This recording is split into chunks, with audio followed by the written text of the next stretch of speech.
Alors bonjour, ça fait plaisir d'être avec vous ce matin. Ça faisait un bout que je n'étais pas venu. Merci beaucoup de l'invitation. Et aujourd'hui, j'ai choisi de prendre là, un texte là, canon que tout le monde connaît par cœur.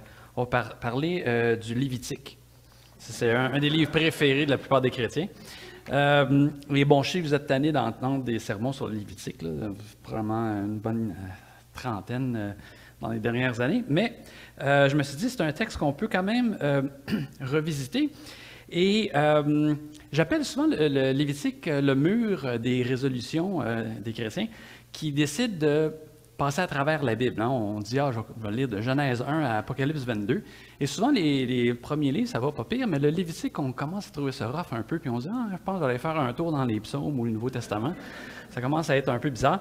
Et je vais commencer justement avec un texte, non pas qu'on va en parler très longuement, mais qui est assez représentatif du genre de, j'allais dire problème, mais du genre de situation que l'on va côtoyer dans le Lévitique et qui pose problème à certains chrétiens parce qu'on se demande un peu quoi faire avec ça, comment être édifié. Alors, le Lévitique, donc, c'est tout de suite après l'Exode, là, qu'on n'est pas habitué de le côtoyer. Et je vais lire, moi, au chapitre 12, les versets 1 à 8. Alors, Lévitique 12, versets 1 à 8. Yahvé dit à Moïse, « Dis aux Israélites, lorsqu'une femme est enceinte et qu'elle met au monde un garçon, elle sera impure pendant 7 jours. Elle sera impure comme les jours où elle est souillée par ses règles. Le 8e jour, l'enfant sera circoncis. Elle restera encore 33 jours à se purifier de son sang. Elle ne touchera rien de sacré et elle n'ira pas au sanctuaire jusqu'à ce que les jours de sa purification soient accomplis. Si elle met au monde une fille, elle sera impure pendant 2 semaines, comme lors de sa souillure menstruelle. Elle restera 66 jours à se purifier de son sang. Lorsque les jours de sa purification sont accomplis, pour un fils ou pour une fille, elle apportera au prêtre à l'entrée de la tente de la rencontre un agneau d'1 an pour l'Holocauste et une colombe ou une tourterelle en sacrifice pour le péché. Le prêtre les présentera devant Yahvé et fera sur elle l'expiation, après quoi elle sera pure de son flux de sang. Telle est la loi concernant la femme qui met au monde un enfant, garçon ou fille. Si elle n'a pas de quoi se procurer un mouton, elle prendra 2 tourterelles ou 2 colombes, l'une pour l'Holocauste, l'autre en sacrifice pour le péché. Le prêtre fera sur elle l'expiation et elle sera pure. J'espère que vous êtes bénis ce matin par la lecture de la parole. Bon, c'est le genre de texte, évidemment, que comme chrétien, on a l'impression, bon, OK, peut-être pour Israël, ça voulait dire quelque chose, mais pour moi, je ne sais pas trop ce que je pourrais bien retirer de ça. Mais en fait, il y a plusieurs textes comme ça dans l'Ancien Testament qui sont un peu négligés par les chrétiens, pas nécessairement parce qu'on se dit, bof, on s'en fout, mais parce qu'on ne sait pas vraiment comment intégrer ça dans notre propre foi, dans notre propre compréhension de Dieu. Et à mon avis, une bonne partie de la négligence de l'Ancien Testament par les chrétiens, c'est pas mal intentionné, là, mais c'est que, justement, on a de la difficulté à comprendre, d'abord, qu'est-ce que ça voulait dire, même pour eux autres, et surtout, qu'est-ce que ça peut bien vouloir dire pour nous. Et donc, aujourd'hui, ce que je voudrais faire, c'est surtout essayer de un peu mieux cerner. On ne va pas aller trop dans le détail, parce que les différentes règles, il y en a beaucoup dans le Lévitique, et c'est pas nécessairement toujours facile de les expliquer. En fait, non seulement c'est compliqué, même quand on comprend, mais des fois, on n'est pas sûr nous-mêmes, en fait. Quand on lit des commentaires sur la Lévitique, par exemple, on peut comparer 3-4 commentaires et dire « Ah, ils ne sont pas d'accord entre eux ». Donc, ils ne savent pas trop eux-mêmes comment interpréter ça. Mais il y a quand même des principes généraux qu'on peut comprendre. Alors, mon but ici, c'est surtout d'essayer de un petit peu déblayer le terrain, non pas pour qu'on comprenne en détail beaucoup de textes différents, mais pour qu'on ait une idée générale de la fonction de certaines des règles les plus bizarres de l'Ancien Testament. Et je ne sais pas si votre vie va être radicalement changée après ce sermon-là, mais au moins si j'arrive seulement à vous faire un peu mieux comprendre certaines des règles les plus étranges de l'Ancien Testament, à mon avis, on va déjà avoir fait un bout de chemin ensemble. Ça va être déjà pas mal. Parce que la compréhension, c'est pas la seule chose qu'on vise, évidemment, quand on lit la Bible.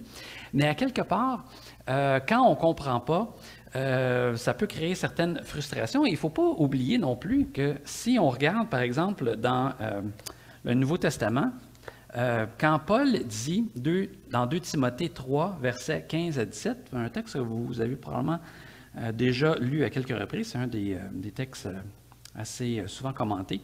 2 Timothée 3, versets 15 à 17, « Depuis ta plus tendre enfance, tu connais les écrits sacrés. Ils peuvent te donner la sagesse en vue du salut par la foi qui est en Jésus-Christ. Toute écriture est inspirée de Dieu et utile pour enseigner, pour réfuter, pour redresser, pour éduquer dans la justice, afin que l'homme de Dieu soit à la hauteur, parfaitement équipé pour toute œuvre bonne. » Mais ce texte-là, en fait, est écrit avant que le Nouveau Testament soit complété. Bon, il y avait déjà quelques livres qui avaient été écrits, dont justement certains par Paul. C'est un des plus tardifs de Paul. Mais dans le fond, la Bible des premiers chrétiens, c'était l'Ancien Testament. 100% de leur Bible, c'était l'Ancien Testament. Et nous, c'est encore 75% de notre Bible qui est l'Ancien Testament. Alors, à quelque part, si toute écriture est utile pour nous édifier, ça veut dire que même l'Ancien Testament doit l'être. Et encore une fois, bon, peut-être que les règles sur la pureté dont on va parler ne deviendront pas là, vos textes préférés, mais il y a quelque chose à en tirer quand même, à mon avis. Alors, le passage qu'on vient de lire, là, c'est seulement un exemple d'une série de règles qui se tiennent dans les mêmes chapitres, 11 à 16 du Lévitique. Et ça, c'est le contexte immédiat, mais dans le fond, tout le livre du Lévitique, c'est une série, en fait, de règles qui ont notamment pour but de gérer ou de, d'encourager, en fait, la pureté et la sainteté parmi le peuple de Dieu. Et donc, il y a plusieurs différentes règles. Évidemment, on n'essaiera pas de passer à travers tout ça, mais si ça vous intéresse de lire Lévitique 11 à 16, vous allez voir qu'il y a toutes sortes de règles assez bizarres sur quel vêtement porter ou quel aliment manger, des choses comme ça. Et le contexte plus large de ces règles-là, c'est que le Lévitique, si vous vous rappelez, il est inséré après l'Exode. Et à la fin de l'Exode, il y a eu un texte où on dit que le tabernacle, c'est-à-dire la tente de la rencontre, qui précède le temple de Dieu. Éventuellement, il va y avoir un temple qui va être bâti à Jérusalem pour être l'endroit où on rencontre Dieu. Mais avant ça, dans le désert, c'était une tente, parce que les Israélites eux-mêmes vivaient dans des tentes, parce qu'ils n'étaient pas encore établis, ils n'étaient pas encore sédentaires, ils se promenaient dans le désert. Et donc, en fait, Dieu, il met sa maison, sa tente, parmi les autres tentes de son peuple. Il va vivre avec son peuple. Ça, c'est ce qui se passe à la fin de l'Exode. Et donc, à la fin de l'Exode, Dieu habite parmi son peuple. Et donc, tout de suite après, on entre dans Lévitique pour se dire, bien, puisque Dieu habite parmi son peuple, il va falloir que son peuple se comporte d'une certaine façon, parce que Dieu ne peut pas vivre parmi nous, être notre voisin, puis on fait n'importe quoi. Il y a une sorte de code de, comment on appelle ça, là, une code de quartier, là, un code de règles du quartier, parce que Dieu ne peut pas être parmi nous et on continue à vivre n'importe comment. Et donc, un des principes très importants dans le Lévitique, c'est comment encourager le peuple à rester pur. Et la pureté, ça veut dire en fait être en état où on peut aller se présenter devant Dieu. On peut aller dans la tente, ou plus tard évidemment dans le temple, dans la tente de la rencontre et rencontrer Dieu ou offrir un sacrifice à Dieu, etc. Alors, il n'y a rien de profane, d'ordinaire, de quotidien qui peut entrer en présence de Dieu. Il faut que les choses, donc, soient consacrés à Dieu. Les choses, par exemple, les objets utilisés pour les rituels, pour les sacrifices dans le temple, doivent être des choses qui sont réservées au service de Dieu. Alors, cette notion de profane versus sacré, de pureté versus impureté, c'est vraiment central au livre du Lévitique. Et dans le fond, la définition la plus simple du sacré ou de ce qui est saint, ça comporte deux choses. Un, il faut que ça soit séparé du profane, du quotidien. Et deux, que ça soit consacré à Dieu. C'est ça qui fait qu'un objet est saint ou sacré. C'est quelque chose qui ne fait pas partie des objets quotidiens, mais qui est en fait consacré à Dieu. Et c'est non seulement vrai pour les objets, c'est aussi vrai pour, par exemple, les gens. Il peut y avoir des gens qui sont consacrés à Dieu, et le peuple de Dieu lui-même est appelé à être saint, c'est-à-dire séparé des autres peuples et consacré à Dieu. Donc, c'est une notion qui, pour nous, est très bizarre, très difficile à vraiment reconnaître, mais par exemple, les bols qui servent à recueillir le sang des sacrifices qui sont offerts à Dieu ne peuvent pas être utilisés le lendemain ou le même jour par le prêtre pour manger ses Fruit Loops le matin. Là. C'est très important de séparer les choses pour notamment marquer la transcendance de Dieu. Dire que Dieu, c'est pas là comme sa femme ou son voisin, là, on peut traiter ça n'importe comment. Dieu est tellement élevé, tellement autre, tellement différent de nous, qu'il faut respecter sa sainteté, son caractère tout autre. Et ça se manifeste notamment par, on fait attention à ce que l'on apporte au temple en présence de Dieu. On fait attention à comment nous, on se présente devant Dieu. On ne peut pas arriver n'importe comment.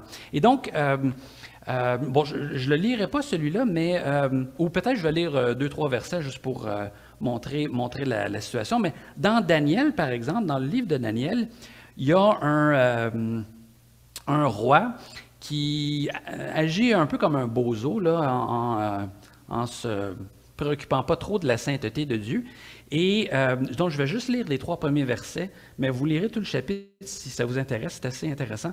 Voir notamment aussi les conséquences dont je ne parlerai pas là, pour le roi, d'avoir traité Dieu de façon tellement cavalière comme ça, là, les objets de Dieu. Alors, le roi Belchazzar, là, je suis dans Daniel 5, versets 1 à 3, le roi Belchazzar donna un grand banquet pour 1000 de ses grands. Devant ces 1000-là, il but du vin. Sous l'effet du vin, il commence à être chaud un peu, Belchazzar ordonna d'apporter les coupes d'or et d'argent que son père Nabuchodonosor avait enlevées du temple de Jérusalem. Le temple où on adorait Dieu comportait toutes sortes d'objets, dont des coupes. Et il se dit, on va sortir la vaisselle, la belle vaisselle de Jérusalem, et on va boire notre vin là-dedans, afin que le roi y boive, ainsi que ses femmes, ses concubines et ses grands. Alors on apporta les coupes d'or qui avaient été enlevées du temple, de la maison de Dieu à Jérusalem, et le roi, ses grands, ses femmes et ses concubines y burent. Ils burent du vin, et ils louèrent les dieux d'or, d'argent, de bronze, de fer, de bois et de pierre.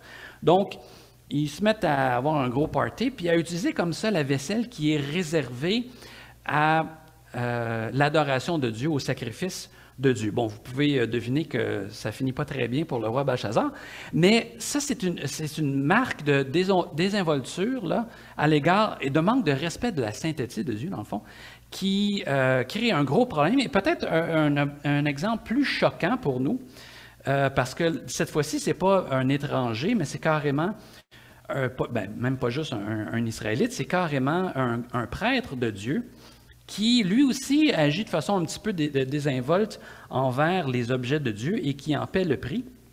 Donc, je vais lire cette fois-ci 1 Chronique 13, versets 9 à 12. Lorsqu'ils arrivèrent à l'ère de... oui, peut-être le contexte, c'est que le roi David va apporter le trône de Dieu, c'est-à-dire l'Arche de l'Alliance, à Jérusalem parce que justement, il veut construire un temple pour Dieu, pour remplacer la tente de la rencontre. Il veut un temple. Et donc, il veut construire une maison à Dieu et il se dit, on va apporter donc le trône de Dieu qui symbolise la présence de Dieu parmi son peuple, l'Arche de l'Alliance, et on va le placer dans le sanctuaire, dans le temple à Jérusalem. Donc, il déplace, dans le fond, ce qui est le trône de Dieu. Et il fallait faire très attention quand on ne pouvait pas toucher au trône de Dieu. C'était comme toucher Dieu, parce que c'est toucher le trône de Dieu. Et encore une fois, pour nous, c'est très bizarre, mais... à cette époque-là, on ne pouvait pas lever la main sur le roi, on ne pouvait pas toucher le roi. Toucher un roi, c'était déjà être passible de mort. Alors imaginez toucher Dieu, c'était encore plus grand. Nous, je ne sais pas si vous avez déjà vu ça, mais des fois, on a des photos, là, un gars un peu mononcle là, qui met sa main autour de la reine. Hein, hey, on va prendre une photo. Mais tu n'es pas supposé toucher à la reine. Mais nous, on n'est tellement pas habitués à ce genre de révérence, de respect. C'est une personne comme une autre, là, hein, on va prendre une photo.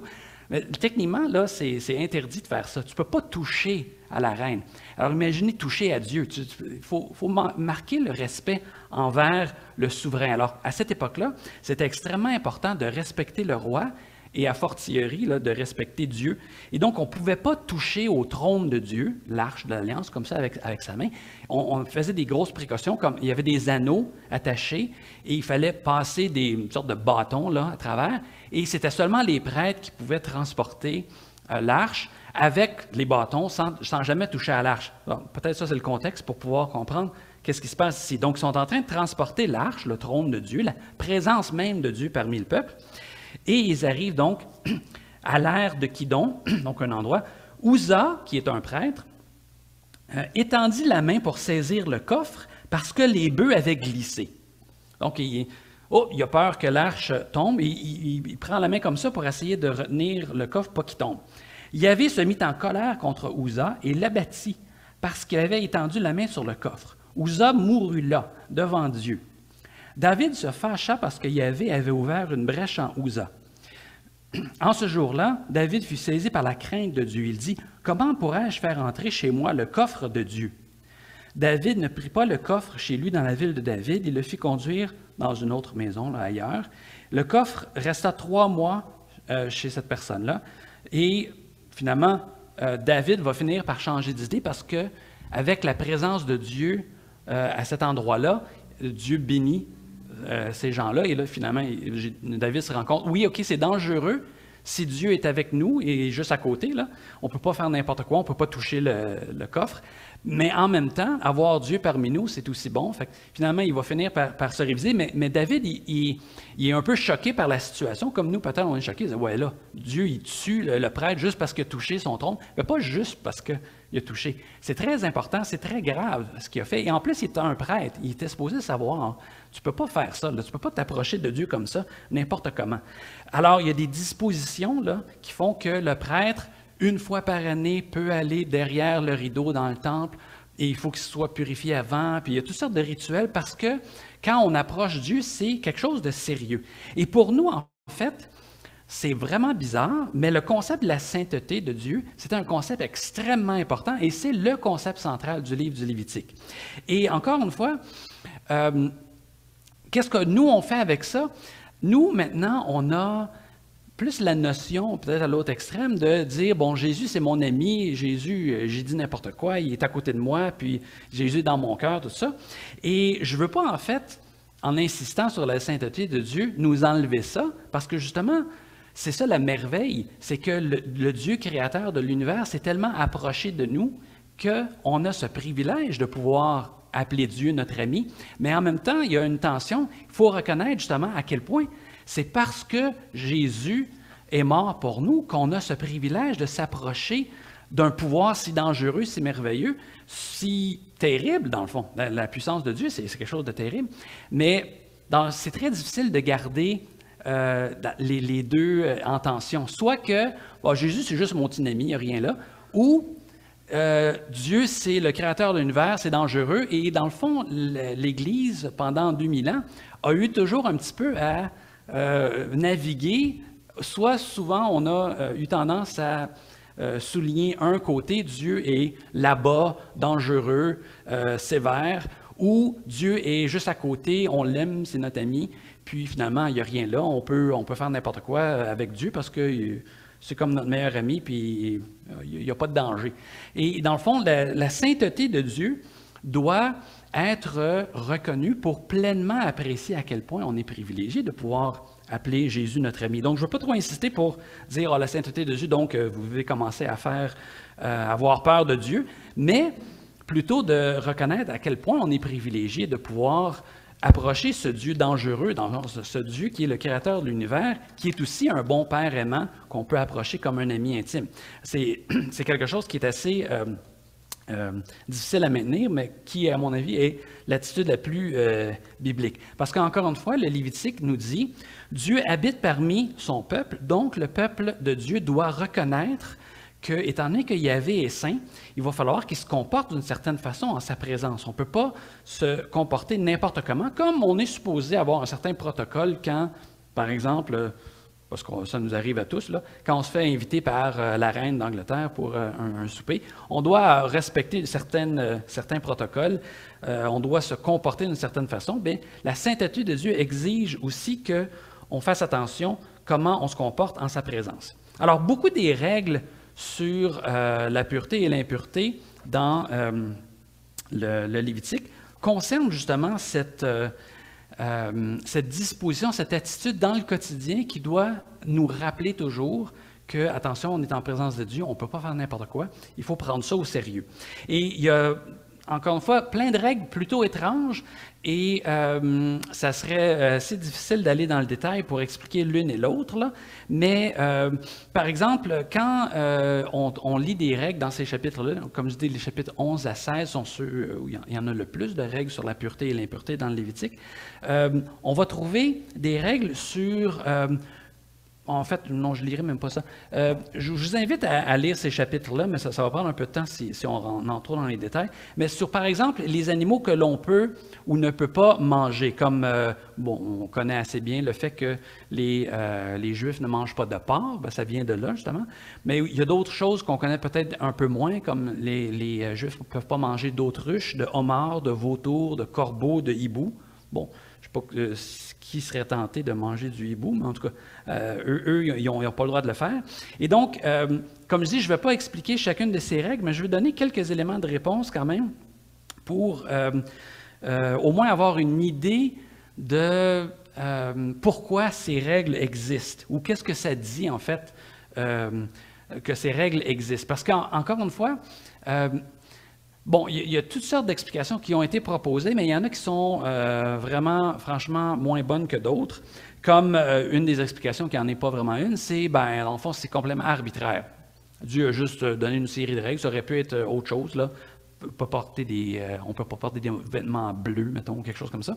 Mais il a décidé celle-là, puis bon, on ne peut pas rien comprendre parce que Dieu a décidé comme ça, juste pour tester le peuple, tu sais. Il n'y a pas vraiment de raison.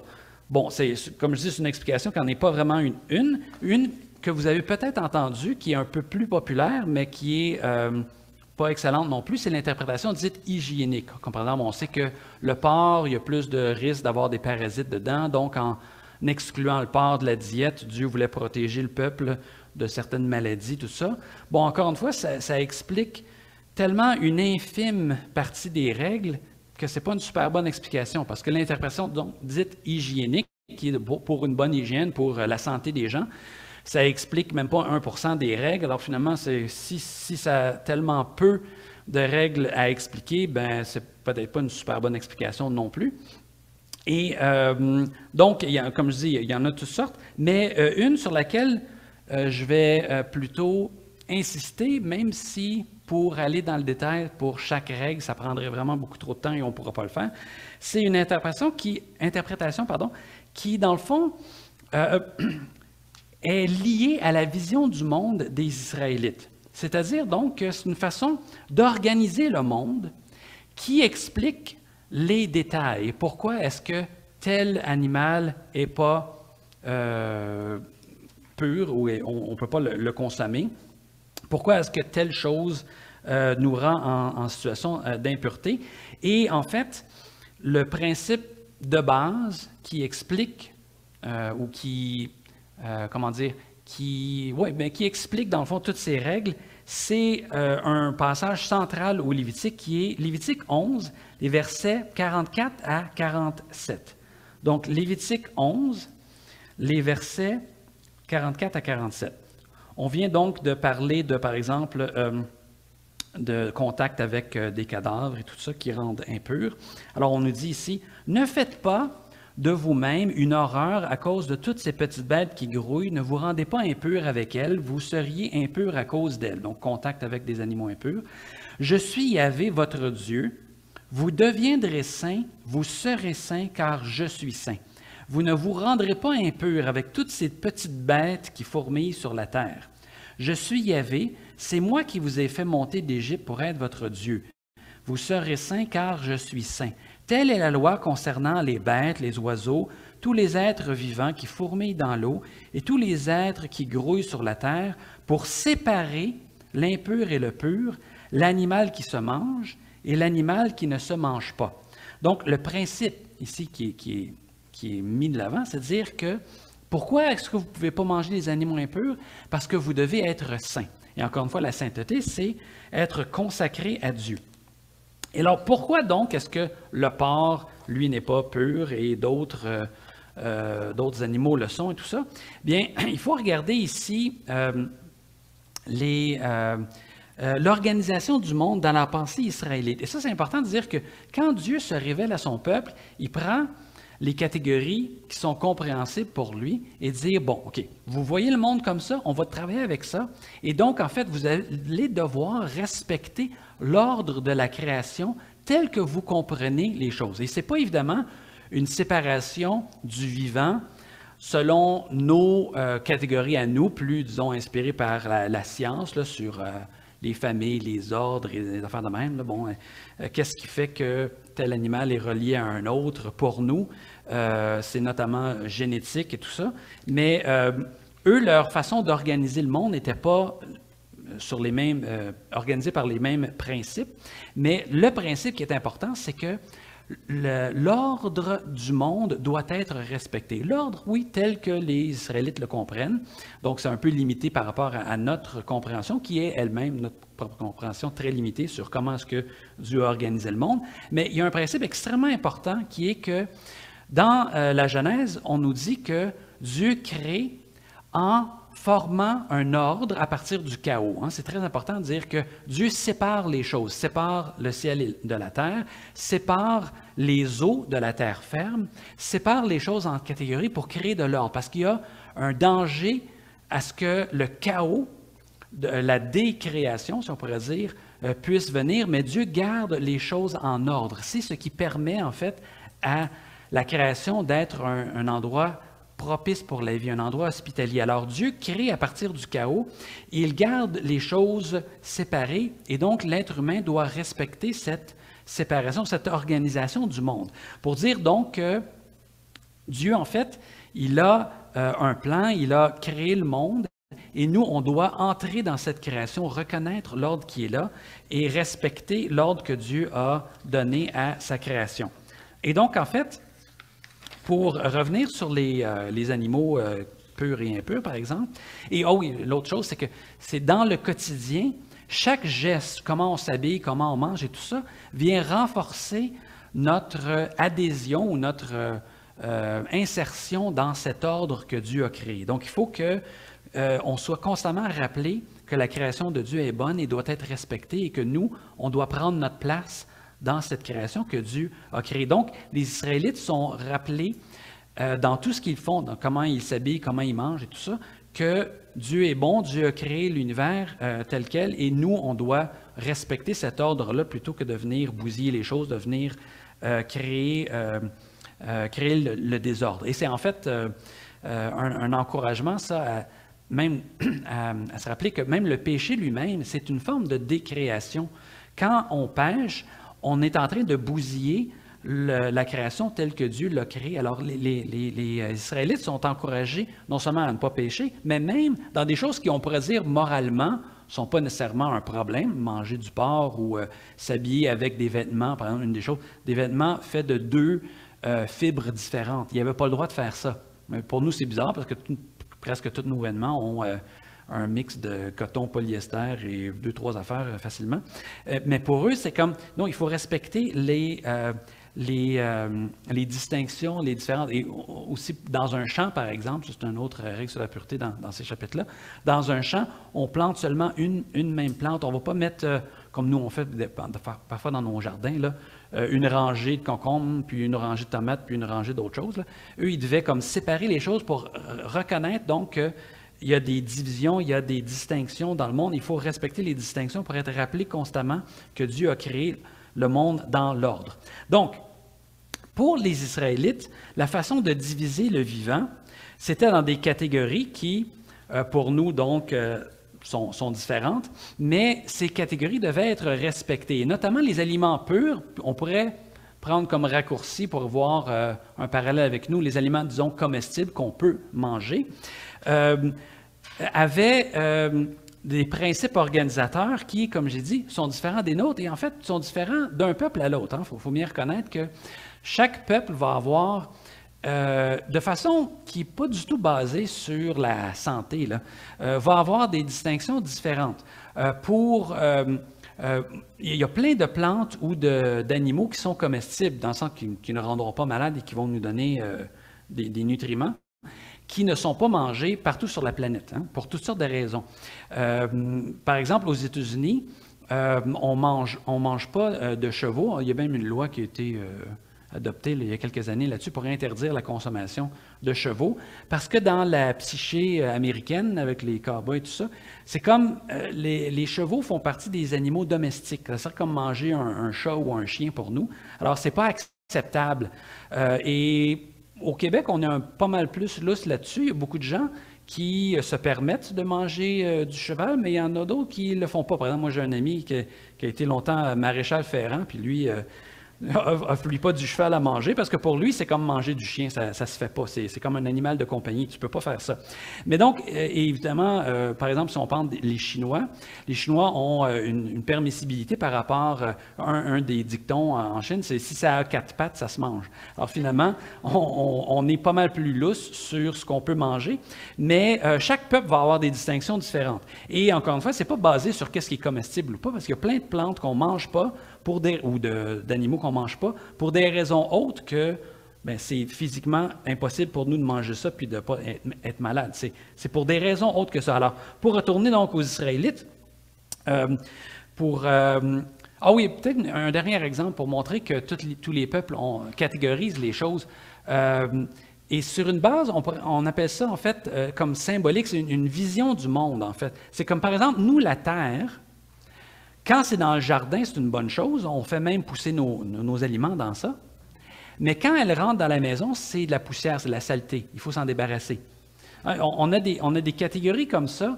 Puis c'est la même terre, là. Mais c'est juste que dans la maison, c'est pas à sa place. Donc, on veut pas ça là. Mais dans le jardin, il y a une carotte qui est pleine de terre, poussez ça un petit peu, puis croque là-dedans, il n'y a pas de problème. Mais c'est la même terre. Et on fait plein de catégorisations comme ça.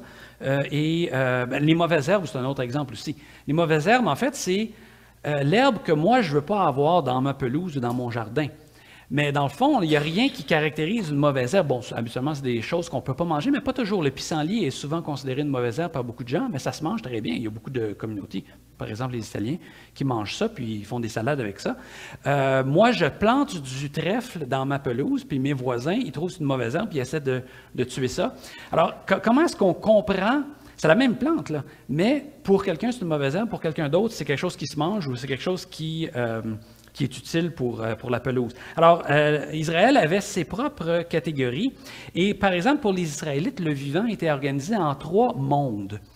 Il y avait le monde aquatique, les animaux qui vivent dans l'eau, le monde terrestre, qui se déplace donc sur le sol, et céleste, les animaux qui se déplacent dans les airs.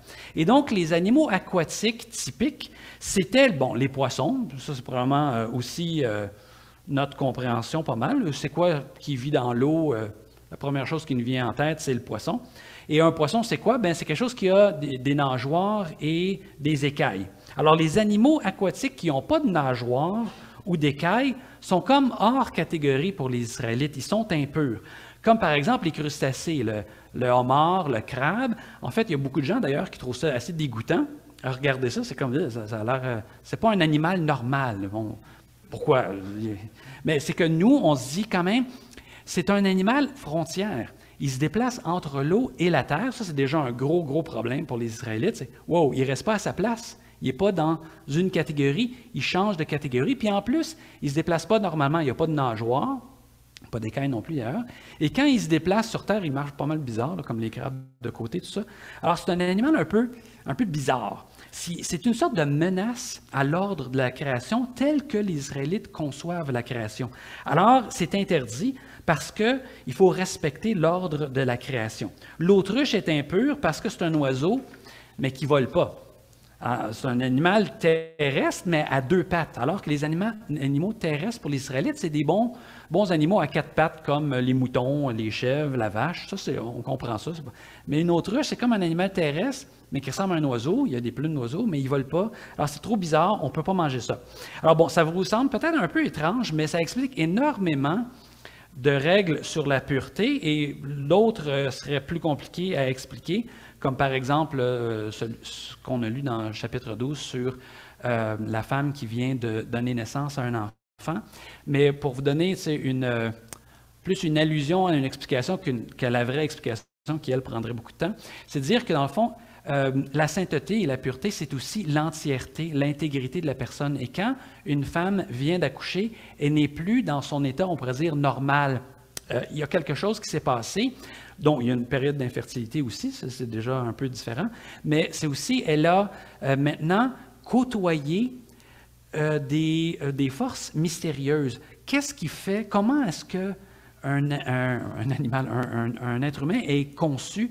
Et le concept là, de la procréation, la conception, comment un bébé grandit dans le ventre de sa mère, c'est quelque chose de très mystérieux et qui nous fait entrer, pour les Israélites, en contact avec des forces mystérieuses qu'on ne comprend pas. Donc, il y a un respect à marquer ici pour dire il s'est passé quelque chose d'extraordinaire qui ne fait pas partie du quotidien. Et donc, la femme est dans un état un peu frontière entre deux états normaux. Et donc, il faut prendre une pause, il faut marquer une pause, et elle ne peut pas donc, dans cet état un peu frontière, se retrouver devant Dieu. Elle doit prendre un temps pour se purifier, et ensuite elle retournera à Dieu. Il y a toutes sortes de choses vraiment étranges, autres qui s'expliquent. Bon, juste une autre chose juste pour montrer à quel point on ne comprend pas, ou c'est étrange pour nous, c'est étranger à notre conception. C'est par exemple quand il y a une maladie de peau, la personne, donc l'intégrité de son corps n'est plus là parce qu'il y a mettons une tache. Mais si la tache se répand, il reste impur pendant qu'il y a une tache, mais si tout son corps est recouvert par la maladie ou la tache, il redevient pur parce que là, tout son corps est identique. Alors, c'est ces catégories extrêmement étranges pour nous, mais qui expliquent pourquoi est-ce qu'il y a des règles comme ça sur la pureté. Et en gros, ce qui est important, beaucoup plus que les détails, c'est que le principe à respecter, c'est il y a un ordre dans la création, il y a beaucoup de choses qu'on ne comprend pas, mais on doit respecter la création de Dieu, on doit respecter les catégories de la création et reconnaître ces séparations, notamment pour nous rappeler toujours que nous, on est un peuple séparé, distinct des autres peuples, consacré au service de Dieu. Dans le fond, c'est un peu l'explication rapide là, pour cet ensemble de règles extrêmement étranges qui nous paraissent souvent complètement arbitraires ou complètement farfelues. Il y a quand même une logique derrière ça. Et certainement que le principe de la sainteté, lui, même s'il ne va peut-être pas s'exprimer de la même façon chez nous, parce qu'il n'y a aucun chrétien qui respecte toutes ces règles-là. Il y en a certains qui en respectent quelques-unes, comme certains chrétiens qui ne mangent pas de porc, comme par exemple les adventistes, mais il n'y en a pas de chrétiens qui respectent toutes les règles. Par exemple, là, les vêtements, là, ils peuvent être juste d'une seule fibre. Alors, moi, je n'en connais pas de chrétiens qui prennent ça au sérieux. Mais le principe de la sainteté, lui, et le principe de se faire rappeler au quotidien que Dieu est saint et que l'on doit vivre d'une façon différente parce qu'on est un membre du peuple de Dieu, ça c'est quelque chose qui est évidemment tout à fait applicable. Et si on peut se donner on pourrait dire des routines quotidiennes qui nous rappellent, comme les Israélites, chaque fois qu'ils mangeaient, chaque fois qu'ils portaient des vêtements, tout ça, que Dieu est saint, qu'ils sont un peuple à part et qu'ils doivent respecter la sainteté de Dieu, bien, c'est certainement quelque chose qui est aussi applicable. Et regardons justement 1 Pierre 1, versets 15 à 16 pour montrer que, selon au moins certains dans le Nouveau Testament, certainement que la sainteté de Dieu est quelque chose qui est tout à fait central à la vie chrétienne aussi.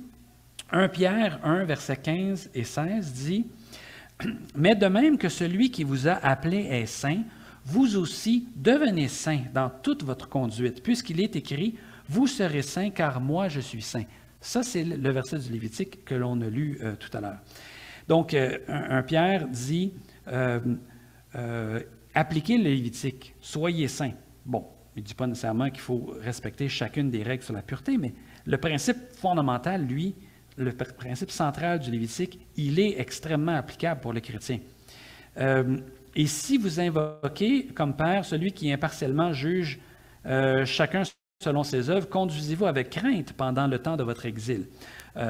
Cette notion encore de crainte, mais une crainte qui est, dans le Nouveau Testament, toujours à garder en tension avec le fait que c'est un Dieu terrible au sens de puissant et redoutable, mais qui s'est approché de nous en Jésus-Christ parce que Jésus, justement, est mort pour nos péchés. Il nous a rapprochés de ce Dieu qu'on peut maintenant appeler Papa. Ça, c'est central au message de Jésus.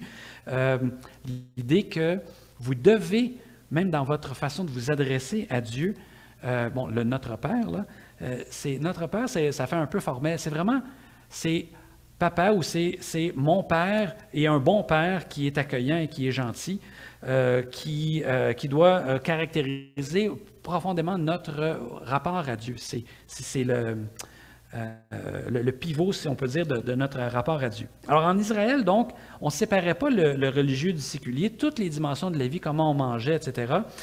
Ça rappelait aux Israélites à quel point il était important de vivre d'une façon consacrée à Dieu pour continuer à être le peuple de Dieu. Et je pense que on a quelque chose à tirer comme leçon de ça en disant que nous aussi, en fait, on peut être constamment rappelé de l'importance de respecter la sainteté de Dieu en essayant de nous-mêmes être saints. Et dans le fond, la vision biblique de notre rapport à Dieu, c'est une vision qui à la fois respecte cette sainteté de Dieu et le fait qu'on doit vivre en quelque sorte dans la crainte de Dieu au sens de reconnaître à quel point Dieu est grand et que c'est un grand privilège de pouvoir l'approcher et en même temps pouvoir le faire avec confiance et avec l'innocence d'un enfant qui approche son père qui lui tend les bras en disant que Dieu nous accueille, mais Dieu nous accueille, ça ne va pas de soi. C'est parce que, justement, Dieu nous aime et que, malgré sa sainteté, il nous laisse l'approcher, que l'on peut, justement, entrer dans la présence de Dieu avec confiance et s'abandonner à lui sans crainte d'être détruit, en fait. Alors, je pense que je vais m'arrêter là pour juste nous encourager, donc, pour dire que même les textes de l'Ancien Testament qui, oui, dans un cadre différent, dans une forme différente, c'est sûr, parlait aux Juifs différemment de nous. Il y a quand même quelque chose à en tirer. Je vous encourage donc à, oui, peut-être lire un livre, pas nécessairement même le Lévitique, mais un livre de l'Ancien Testament cette semaine et en vous posant la question, bon, Dieu a parlé à son peuple dans ce cadre-là, leurs coutumes, leur culture était très différente, mais est-ce que je peux tirer quelque chose de ça pour ma vie chrétienne, considérant qu'il y a des choses qui ont changé en Jésus-Christ, on a cette proximité à Dieu que ces gens n'avaient pas, mais justement, c'est un grand privilège, puis ça peut nous encourager de voir ça, que Dieu nous traite d'une façon aussi accueillante, alors qu'il est un Dieu aussi grand et aussi saint que ça. Alors, prions. Merci Seigneur de ce que tu t'es approché de nous et que surtout tu nous laisses nous approcher de toi. C'est quelque chose qu'on a souvent de la difficulté à saisir à quel point c'est un privilège et ça ne va pas de soi que tu te laisses approcher de nous qui ne sommes que des créatures et qui en plus sont pécheurs et qui méritent plus le jugement que l'accueil. Et pourtant, tu nous as fait ta grâce en Jésus et c'est une grâce d'autant merveilleuse que si on était vraiment en ta présence tel qu'on est sans Jésus, on serait détruit par ta sainteté. Alors, merci de nous accueillir, merci de nous faire grâce et aide-nous en même temps de, oui, vivre dans cette grâce, cette confiance en étant non pas sous la peur et l'anxiété de ne pas être à la hauteur, mais plutôt de vivre de façon sainte par reconnaissance plutôt que par obligation ou par crainte. Et en disant, puisque tu nous as accueillis, bien, vivons donc de façon différente pour t'honorer, pour honorer ta sainteté et pour nous-mêmes être des flambeaux qui montrent ta lumière dans ce monde qui a tellement besoin de ta sainteté et de ta grâce. Amen.